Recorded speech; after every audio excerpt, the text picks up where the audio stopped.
바울이 해당에 들어가 석 달 동안 담대히 하나님 나라에 관하여 강론하며 건면하되 어떤 사람들은 마음이 굳어 순종하지 않고 무리 앞에서 이 도를 비방하거늘 바울이 그들을 떠나 제자들을 따로 세우고 두란노 서원에서 날마다 강론하니라.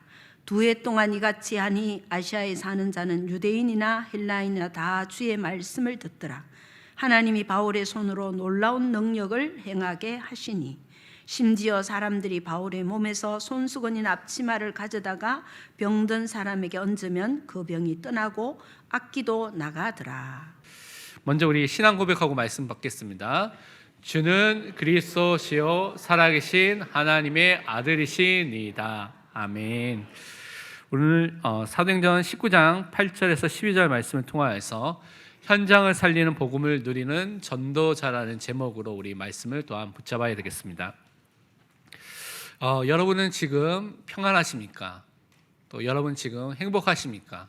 여러분에게 지금 참된 감사가 있습니까? 이 질문들은 우리 인생에 있어서 또한 중요한 질문들 중에 하나입니다.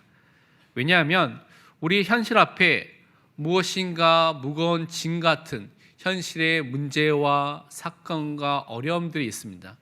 뭔가 여러분 인생에서 여러분이 최고로 잘 살려고 하지만 실타래처럼 뭔가 얽혀버린 그런 괴로운 해결되지 않은 문제도 있을 수 있습니다.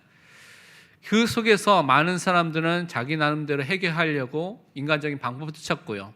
또 그것 때문에 염려하고 근심하고 걱정하기도 합니다. 그런데 성경에서는 우리 인생을 하나님께서 말씀하기를 하나님께 모든 것을 맡기라고 말씀하셨습니다.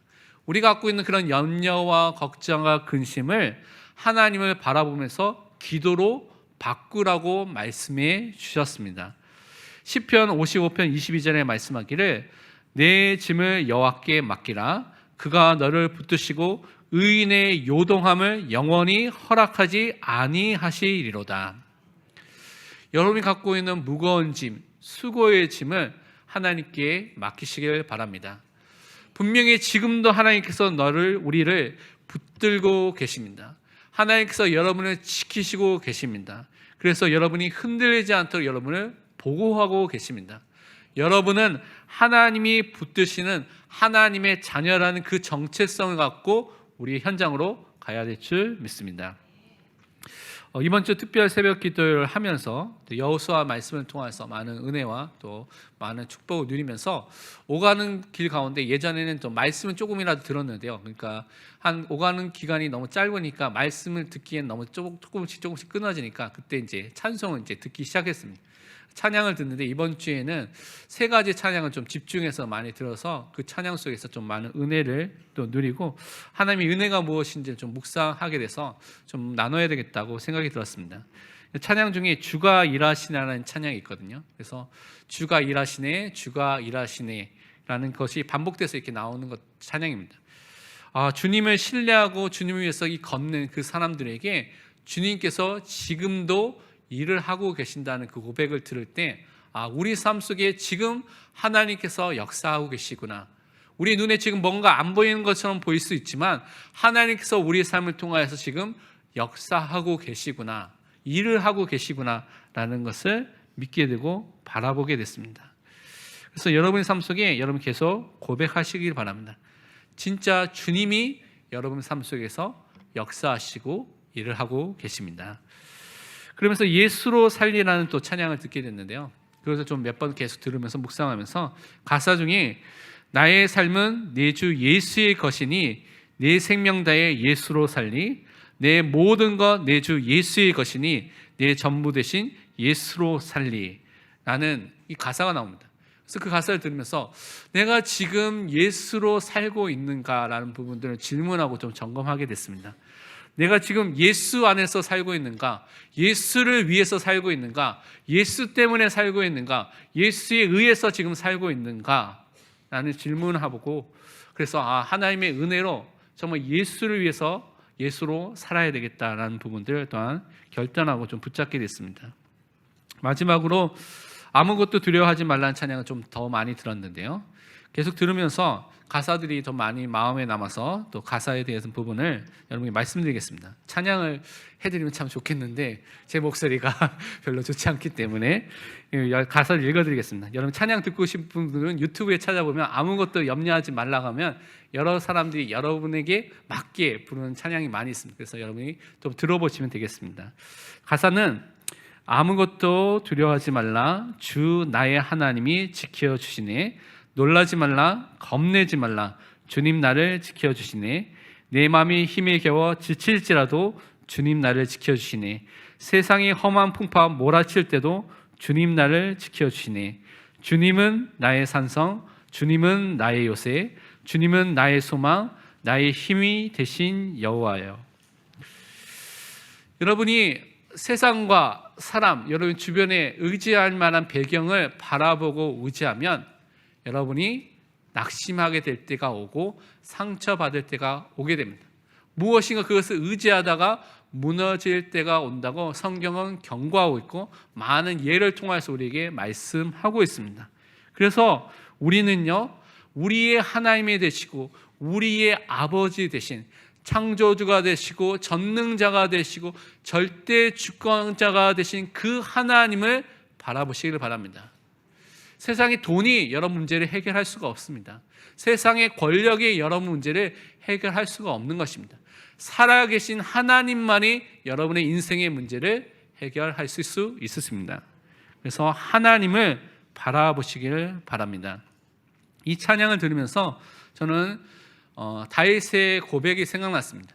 이것이 다윗이 모든 원수들로부터 사울의 그 손으로부터 벗어나서 하나님께 감사와 찬양을 드린 것이 시편 18편 1절 2절에 나와 있는데 아마 이 찬양을 지었던 그 저자가 이 말씀을 묵상하다가 짓지 않았을까 저는 생각이 드는데요.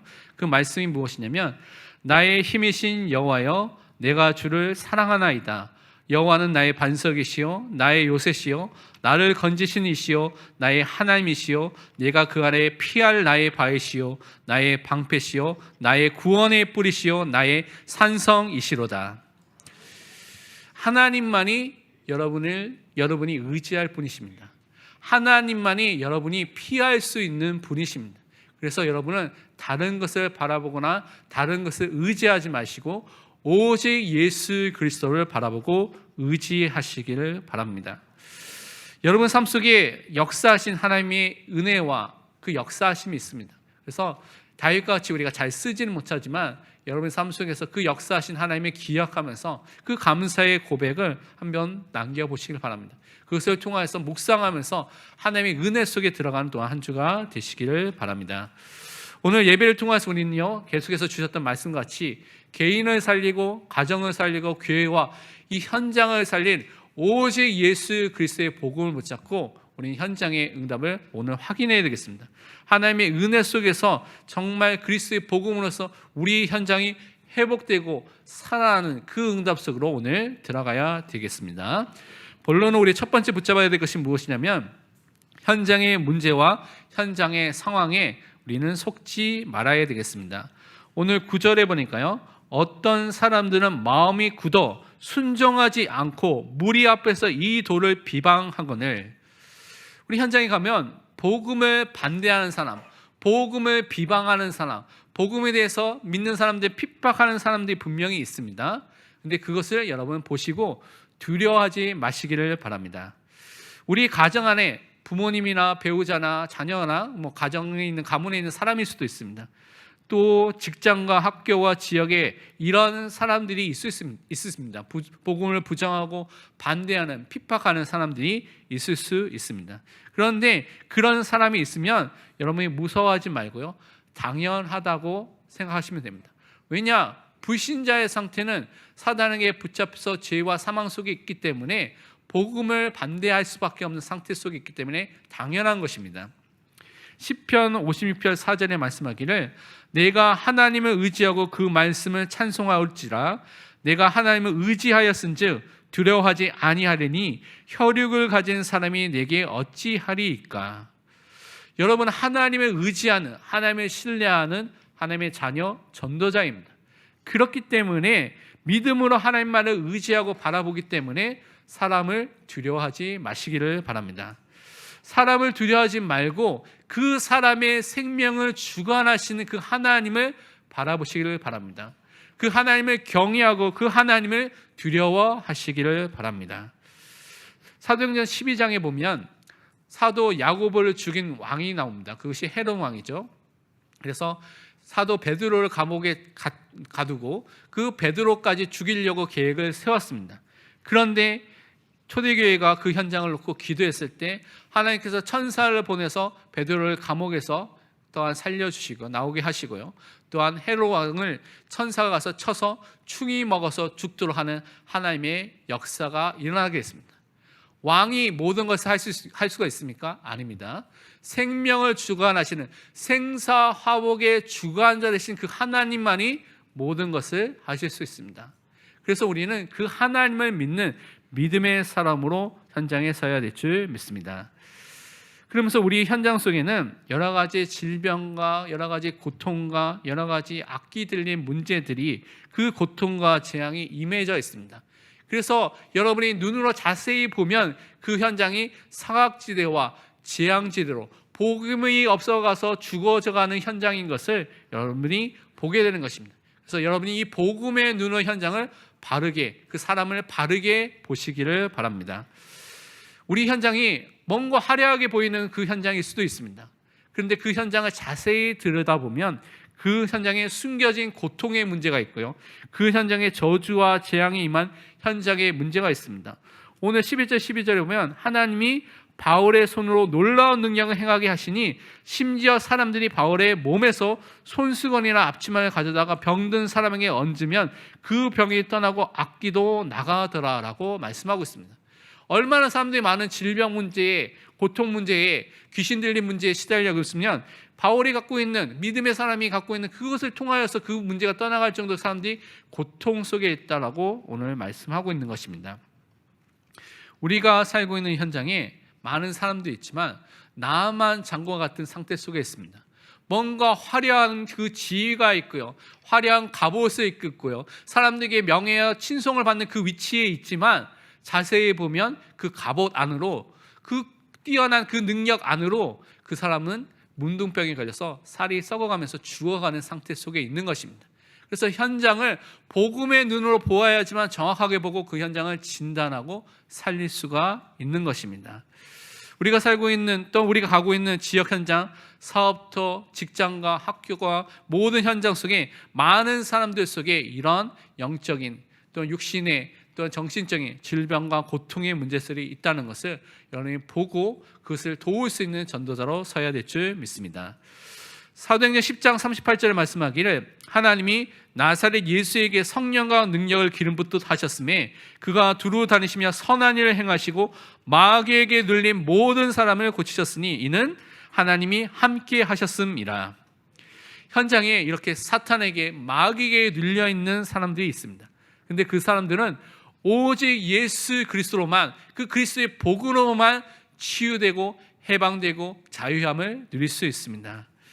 제가 지난번에도 말씀드렸는데요, 제가 현장에 우리 렘넌트들과 그 미국에 있을 때 대학부 렘넌트들과 미션을 하면서 이렇게 계속 매주마다 미션을 했는데 그 중에 미션 중에 하나가 매일 영접 운동하는 것이 있었습니다. 그래서 그것을 복음을 전하고 영접 운동을 하지 못하면 벌금을 내는 것이거든요. 그래서 어느 날 너무 바쁘고 박사 과정에 있고 또 너무 바쁜 과정 속에 천둥도 치고 번개도 치고 비도 오고 바람이 부니까 마음속에 현장에 안 가야 되겠다라는 마음이 생기더라고요. 육신이 그만큼 우리가 연약한 존재입니다. 그런데 그래도 한국 한석 구석에 그래도 현장에 가야 되지 않겠냐, 현장에 기도하더라도 현장에 갔다 와라 라는 마음이 생겨서 하나님이 주신 마음이다 생각해서 딱 가게 됐습니다. 그래서 그 옆에 있는, 지금 이제 기숙사 옆에 있는 곳에 가니까 이제 공원이 있는데 보통 때는 사람들이 많이 와서 있는 현장인데요, 비가 오고 바람이 부니까 사람이 없더라고요. 그래서 중앙에 있는 또 건물에 가서 그 현장에 가서 기도하고 와야겠다. 딱 그 현장에 딱 들어가려고 하는데 중학교 한 2학년 돼 보인 남자 학생이, 이제 라틴계에 중남미에 있는 학생이 구석통에서 이렇게 탁탁탁 하고 있더라고요. 그래서 뭘 하고 있나 딱 들어가서 보니까 라이터를 켜다가, 제가 이제 사람이 오는 소리고 제가 오는 걸 보고 나서 이제 막 숨기고 숨기고 그렇게 했습니다. 그래서 아마 담배를 피는 것 같지는 않고요. 아마 마리화나나 뭐 다른 마약을 하려다가 못한 것 같았습니다. 그때 느낌으로는 물어보지는 않았지만 그 친구가 좀 대화를 하면서 그 친구의 상태가 뭔가 눈에 보이고요. 뭔가 소리가 들리는 그런 상태 속에 있었습니다. 그래서 그 친구에게 아마 그게 뭐 영적인 문제일 수도 있고 아니면 마약의 환각 증세에 빠지면 그렇게 될 수도 있죠. 그래서 그 어떤 증세인지는 정확하게 모르겠지만 그 친구에게 올바른 복음을 정확하게 전달하고 그 친구가 이렇게 복음을 받게 되는 일이 그때 있었습니다. 현장 속에 이렇게 고통 속에 방황하면서 또한 많은 어려움 속에 있는 것들을 날마다 확인하게 되는데 우리가 그 현장 속에 복음을 전하는 전도자로 부르셨다는 것이 또한 너무나 감사한 것입니다. 그래서 그 은혜와 그 축복을 우리가 또한 확인하고 현장에 가야 되겠습니다. 그러면서 우리는요, 현장에 거짓 선지자들과 마술사들과 같은 사람들이 사람들을 미혹하고 유혹하고 있는데 거기에 속지 말고 우리가 가진 올바른 복음을 증거하는 전도자로 서야 되겠습니다. 오늘 읽지 않았지만 사도행전 19장 13절에서 16절 말씀이 그 얘기를 쭉 설명하고 있습니다. 제사장 스게야의 아들 7명의 아들이 있는데 이 사람들이 예수 이름을 이용해서 막 귀신들을 쫓아내려고 하다가 귀신이 내가 예수도 알고 바울도 아는데 너는 누구냐면 막 두들겨 패는, 그래서 쫓겨나는 장면이 있는 것을 우리가 알고 있습니다. 많은 사람이 지금도 자기 성공을 위해서, 이익을 얻기 위해서, 명예와 인기를 얻기 위해서 예수 이름을 사용하는 거짓 선지자들이 많이 있습니다. 이단들이 있다는 것입니다. 그런데 거기에 미혹당하는 많은 사람들이 있습니다. 그래서 우리는 올바른 복음, 예수 그리스도의 복음만을 붙잡아야 될 줄 믿습니다. 분명히 예수님께서는 미리 경고하셨고 미리 말씀해 주셨습니다. 마태복음 24장 24절 26절에 말세에 일어날 일을 설명하면서 거짓 그리스도들과 거짓 선지자들이 일어나 큰 표적과 기사를 보여 할 수만 있으면 택하신 자들로 미혹하리라. 그러면 사람들이 너희에게 말하되 보라 그리스도가 광야에 있다 하여도 나가지 말고 보라 골방에 있다 하여도 믿지 말라. 먼저 예수님께서 다 말씀해 주셨습니다. 큰 기적과 표적과 역사, 눈에 보이는 것을 통하여서 사람을 속이는 거짓 선지자들, 거짓 그리스도들이 일어나게 될 것이다. 그래서 내가 그리스도다라고 말하는 사람이 있다면 믿지 말라, 거기에 가지 말라고 분명히 말씀해 주셨습니다. 어저께 핵심을 마치면서 하나교회에서 핵심을 했죠. 그래서 돌아오면서 그 건너편에 이제 교통공사의 차를 들기 때문에 그것을 지나갔는데 거기에 이제 신호등 건너편에 보니까 누군가 열심히 포교 활동하고 있더라고요. 그래서 뭐냐 자꾸 보니까요, 신천지가 와가지고 다 거기서 한 4명인가 5명 와가지고 다 음식도 해놓고요, 팜플렛 갖고 신천지 홍보하면서 하나님 신천지에 대해서 들어보겠습니까? 그 홍보를 하고 막 주고 있더라고요. 그래서 담대하구나, 이제 숨어서 하는 것이 아니라 이제 드러나서 본격적으로 활동하구나라는 것을 또 보게 됐습니다. 그리고 예전에 또 초래봉 그쪽에 이제 잠깐 올라가면서 등산을 조금 하면서 보니까 하나님의 교회 안산홍 증인에 와가지고 사람들에게 막 만나면서 포교 활동하고 있더라고요. 제가 하나님, 어머니 하나님이 있다고 이렇게 와가지고 이게 밥도 주고 하니까 와보라고 사람들에게 활동하는 것을 보게 됐습니다. 그래서 현장에 끊임없이 지금 이단들이 활동하고 있구나. 그런데 그것을 보면서 처음에는 짜증도 나고 화도 났는데, 그러면서 내 자신을 보게 되고 교회와 또 우리를 보게 되면서 우리가 현장에서 이 복음을 올바르게 바르게 전달해야 될 사명이 있는데 우리는 지금 어떻게 하고 있는가라는 것을 좀 점검하게 되고 회개하게 됐습니다. 그래서 우리의 삶 속에 우리가 오늘 전도 캠프를 하지만 전도 캠프 때만 전도를 생각하는 것이 아니라 우리가 전도자의 삶을 진짜 살아야 되겠구나라는 것을 또한 붙잡게 되었습니다. 그래서 우리가 현장에 이렇게 거짓 선지자들, 마술사들이 사람들을 미혹하는 그 현장이 있기 때문에 올바른 복음을 붙잡고 현장에 들어가야 되겠습니다. 그러면서 우리는 모든 고통의 원인과 시작을 절대 잊지 말고 현장에 들어가야 되겠습니다. 현장에 눈에 보이는 가정 문제도 있고요, 경제 문제도 있고, 질병 문제도 있고요, 정신 문제도 있고, 눈에 보이는 수만 가지의 문제들이 너무나 많이 있습니다. 그런데 많은 사람은 지금 그 문제만 붙잡혀 있죠. 이 경제 문제를 해결했다, 이 가정 문제를 해결했다라는 그 문제만 붙잡혀 있는데 그 문제의 시작을, 원인을 바르게 볼 수 있어야 됩니다. 그것이 바로 원죄의 문제인 것이죠. 하나님의 말씀에 대한 불신앙, 불순종의 죄로 인하여서 모든 사람은 죄인으로 태어나게 되어 있습니다. 그래서 죄를 지을 수밖에 없는 상태 속에 살고 있는 것이죠. 이 죄 때문에 거룩하신 하나님과 함께하며 하나님의 생명을 누려야 될 인간이 하나님을 떠나게 되는, 하나님과 분리되고 단절돼 버린 영적 죽음의 상태가 임하게 된 것입니다. 그래서 참 행복과 참 안식과 참 평안이 인간에게 없는 것입니다. 그와 함께 인간의 영적인 신분이 마귀의 종, 사탄의 종으로서, 자녀로서 완전히 바뀌게 된 것입니다. 그래서 인간의 노력으로는, 열심으로는 하나님을 만날 수가 없는 것입니다. 우리는 현장에 갈 때 많은 수만 가지 문제가 있지만 그 문제의 시작과 원인이 되는 이 원죄의 문제, 근본 문제를 바르게 볼 수 있는 복음의 눈이 열려야 될 줄 믿습니다. 그래서 여러분을 만나는 수많은 사람들을 볼 때 이 문제를 통해서 그 사람들을 놓고 기도하시기를 바랍니다. 이 문제가 해결되어야지만 나머지 따라오게 되는 인생의 문제들은 해결받거나 하나님의 해답과 하나님의 뜻과 계획을 발견하게 되는 것입니다. 그래서 우리는 두 번째로 붙잡아야 될 것이 무엇이냐면, 하나님께서 우리를 현장 살리는 오직 그리스도의 복음을 증거하는 전도자로 부르시고 세워주셨고 그 현장에 파송해 주셨다는 것을 우리는 붙잡아야 되겠습니다. 오늘 8절의 말씀이니까요, 바울이 회당에 들어가 석 달 동안 담대히 하나님 나라에 관하여 강론하며 권면하되라고 말하고 있습니다. 우리를 오직 예수 그리스도의 복음을 증거할 사람으로, 오직 하나님 나라의 이 복음을 증거할 사람으로 하나님께서 우리를 불러주셨고 세워주셨습니다. 유일하고 완전한 현장을 살리는 복음을 우리에게 맡겨주셨고 그 복음을 말할 사람으로 여러분을 불러주셨고 세워주신 것입니다. 하나님을 만나는 유일하고 온전하고 완전한 길은 우리의 길과 진리와 생명 대신 새로운 살 길을 열어주신 예수 그리스도밖에 없습니다.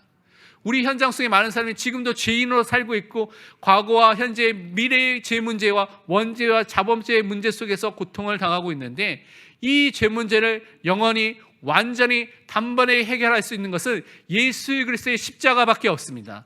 예수께서 우리의 그의 십자가를 통하여서 우리의 대속물이 되셔서 우리에게 있는 모든 죄 문제를 완전하게 속죄해 주신 것을 우리는 믿는 것입니다. 또 예수님께서 만왕왕 만주의 주가 되셔서 모든 사탄의 일을 멸하시고 승리하여 주셨습니다. 우리는 참된 자유와 참된 해방을 얻은 하나님의 자녀 백성이 된 것입니다. 그래서 우리는 이 복음을 붙잡고 현장에 들어가서 이 하나님 나라가 임할 수밖에 없는 이 복음을 증거하는 것이고, 오직 예수 그리스도의 복음을 증거할 사람으로 우리를 부르셨다는 것을 절대 잊지 마시기를 바랍니다. 이 일을 하기 위해서는 우리는요, 하나님의 말씀인 성경을 통하여서 예언된 그리스도가 바로 예수님인 것을 정확하게 증거하는 전도자로 서야 될 줄 믿습니다. 그래서 우리는 다른 것이 아니라 이 성경의 전문가로 서는 것입니다. 말씀을 통하여서 복음을 증거하고 말씀을 통하여서 복음을 증명하는 그 전문가로, 선포하는 그 전도자로 서야 될 줄 믿습니다. 사도행전 18장 5절에 말씀하기를, 실라와 디모데가 마게도냐부터 내려오매 바울이 하나님의 말씀에 붙잡혀 유대인들에게 예수는 그리스도라 밝히 증언하니.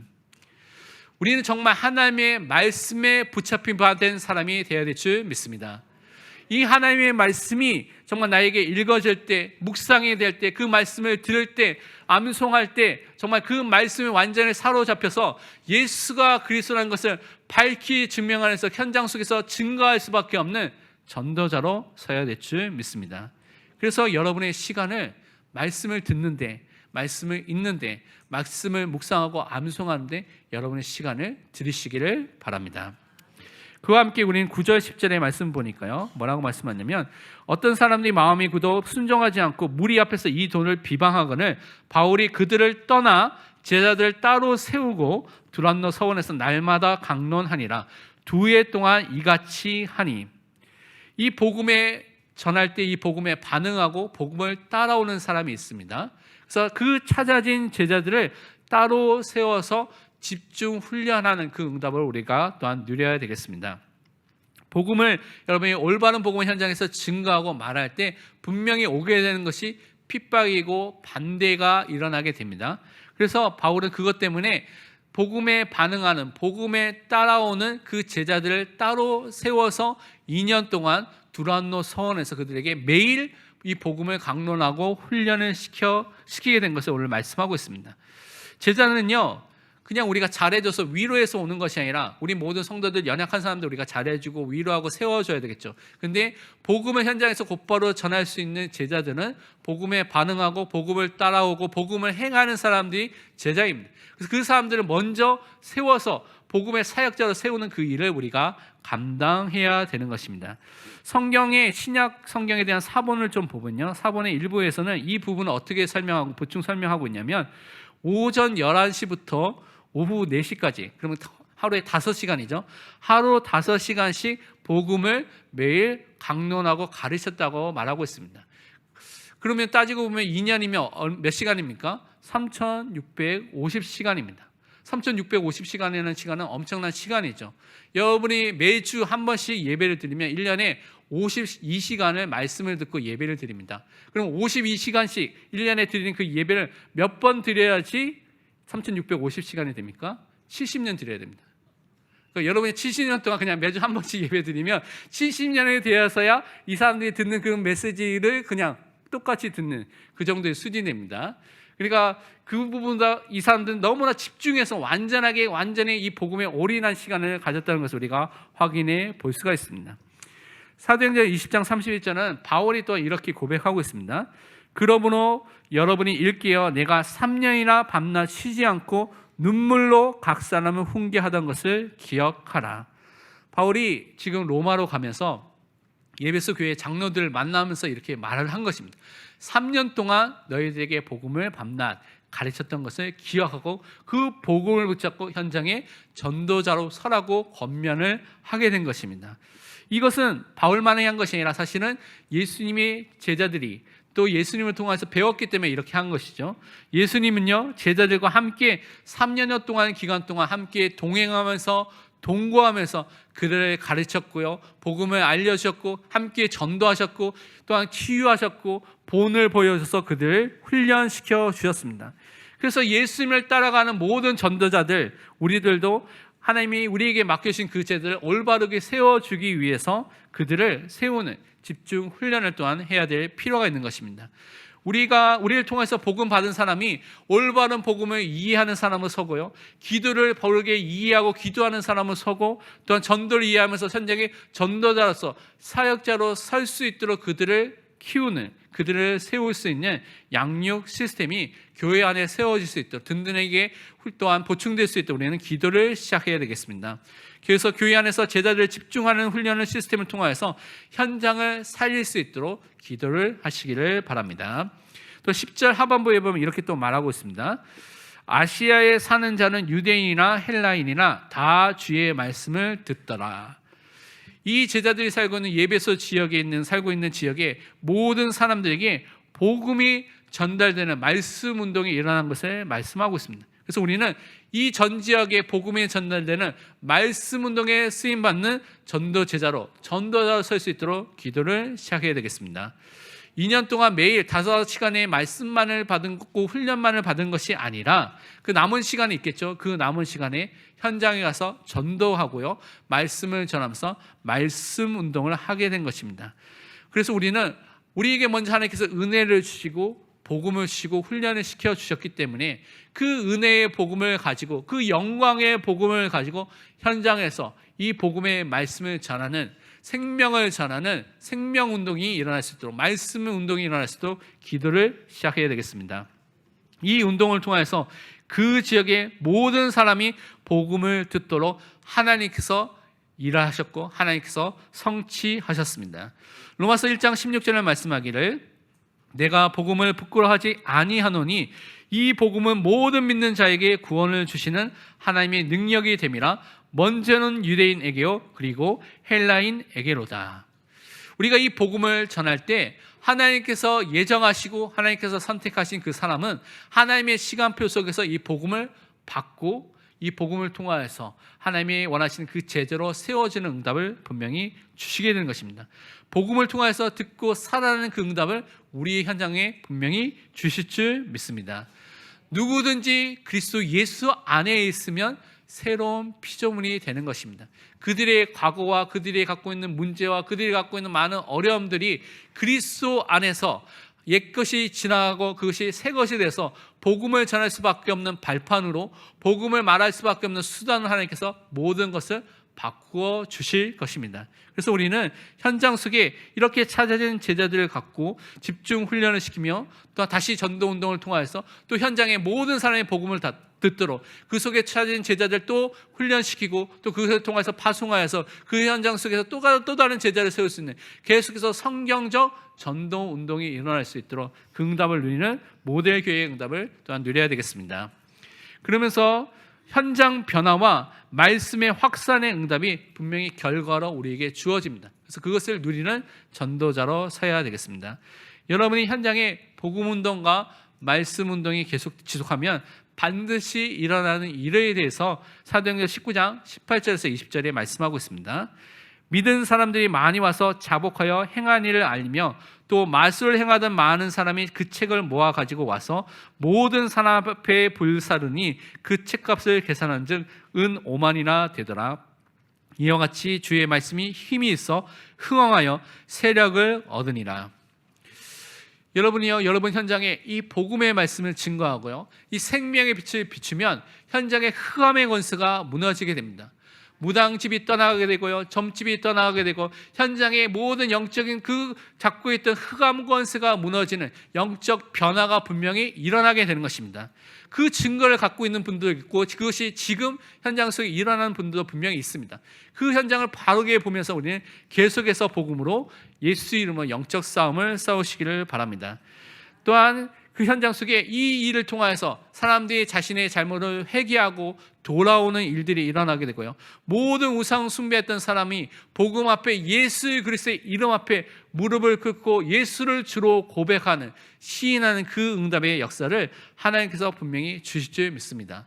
그래서 우리 현장 속에 나 혼자만 있었던 이 복음이 우리 가정과 가문 속에, 우리 직장과 사업터 속에, 우리 현장 속에 확산되는 응답을 분명히 하나님께서 주실 줄 믿습니다.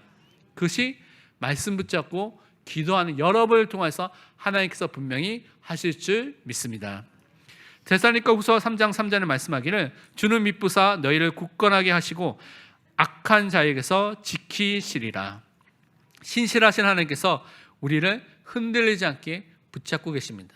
그리고 모든 악한 자로부터 여러분을 지키시고 보호하시고 승리하도록 인도하실 줄 믿습니다. 그래서 현장에 들어가서 두려워하지 마시고 이 복음을 누리고 기도를 시작하시기를 바랍니다. 결론은 이번 주 실천에 대해 세 가지 미션을 우리가 또한 점검하고 확인해야 되겠습니다. 먼저 우리의 우선순위를 점검해야 되겠습니다. 특별히 오늘 전도 캠프가 있기 때문에 우리의 우선순위가 전도에 있는지에 대해서 우리가 점검해야 되겠습니다. 생명을 살리는 전도에 우리의 우선순위가 있어야 됩니다. 전도 선교는 우리의 삶에 있어서 최우선 순위라는 것을 먼저 명심해야 되겠습니다. 오늘 전도 캠프가 오후에 있는데 이 캠프를 위해서 여러분이 참여해 주시고요, 또 여러분 후원해 주시고 또 여러 가지 참여 못하실 상황에 있는 분들은 마음을 담고 기도를 해 주시기를 바랍니다. 그리고 여러분의 현장 속의 일주의 삶 속에 정말 하나님께서 원하시는 전도가 무엇인지 질문하시고 기도하시기를 바랍니다. 두 번째로 우리는요, 아침과 저녁에 복음을 누리는 기도를 하시기를 바랍니다. 고린도전서 15장 31절에 말씀하기를 형제들아 내가 그리스도 예수 우리 주 안에서 가진 바 너희에 대한 나의 자랑을 두고 단언하노니 나는 날마다 죽노라. 바울이 살아있는데 왜 죽노라라고 말하고 있습니까? 내가 갖고 있는 나 중심의 상태, 내 정욕, 내 죄성, 이것들이 날마다 예수 그리스도의 복음 앞에서 죽는 그 은혜가 있기를 축원드립니다. 내가 주인된 상태가 아니라 모든 상황과 사건과 문제 속에서 예수 그리스도가 나의 구원자이시며 나의 주인이시며 나의 왕이 되신다는 것을, 나의 중보자가 되신다는 것을 고백하고 인정하고 시인하시기를 바랍니다. 그래서 그것의 시간을 통해서 날마다 복음에 집중하고요, 복음을 묵상하는 기도의 시간을 가지시기를 바랍니다. 강단을 통해서 주신 말씀과 구원의 길을 통해서 주신 말씀, 특별히 성경 구절을 여러분이 쓰시거나 암송하시거나 묵상하시거나 생각하시면서 그것에 통하여서 복음에 집중하는 시간을 가지시기를 바랍니다.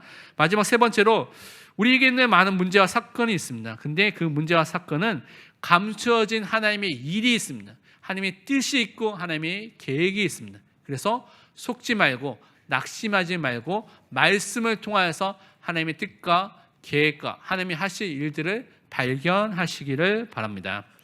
요한복음 9장 3절에 보니까요, 예수께서 대답하시되 이 사람이나 그 부모의 죄로 인한 것이 아니라 그에게서 하나님이 하시는 일을 나타내고자 하심이라. 우리 인생에 질병의 문제도 있을 수 있고 경제의 문제가 있을 수 있고 우리 해결이 안 되는 문제가 있을 수 있습니다. 그런데 그 문제를 통하여서 하나님이 하시고자 하는 일이 있습니다. 그래서 문제 속에 속지 말고 사람에 속지 마시고 말씀을 통해서 하나님이 하실 뜻과 계획과 그 하나님이 하실 일을 분명히 발견하고 기도를 시작하시길 바랍니다. 이번 한 주 또 오늘 통하여서 현장 살리는 전도자의 응답이 있기를 또한 축원드립니다. 기도하겠습니다. 하나님, 참으로 감사드립니다. 우리에게 예수 그리스도의 이 은혜의 복음을 통하여서 영원하고 완전한 생명을 주신 그 은혜에 너무나 감사드립니다. 이 생명의 복음을 통하여서 우리 개인과 가정과 교회와 현장에 살아나게 하여 주시고 그 응답의 전도자로 또한 세워 주옵소서. 살아계신 예수 그리스도의 이름으로 기도합니다. 아멘.